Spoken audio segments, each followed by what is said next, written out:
When Goodluck Jonathan was elected president in 2011, many people were convinced he could fix Nigeria's problems. He was the former vice president, he was highly educated with a PhD in zoology.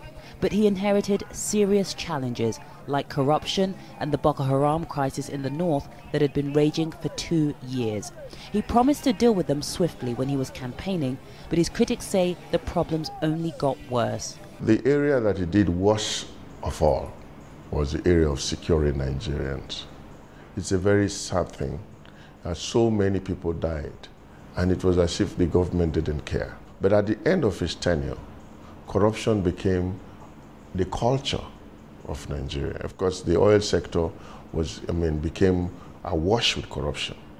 Thousands of people died under Jonathan's watch, and hundreds of thousands were displaced. Weeks before facing re-election, the government says it reclaimed all the territories once controlled by the group. President Jonathan did not invent the Boko Haram crisis. It was an inherited problem. And I imagine, that there will always be security challenges. As we speak now, all the territories that have been taken over by Boko Haram have been, more or less taken back. And the security forces are ahead.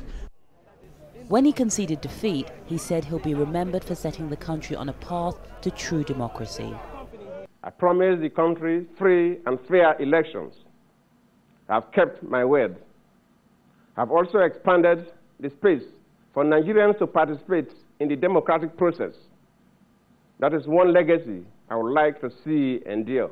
Jonathan will go down in history as the first sitting president in Nigeria's history to lose an election and hand over power, but also to have presided over the worst peacetime crisis in the country's history, Boko Haram. Many of President Jonathan's old allies are now working with Muhammadu Buhari, and so many people are just hoping he'll be able to deliver what he's promised.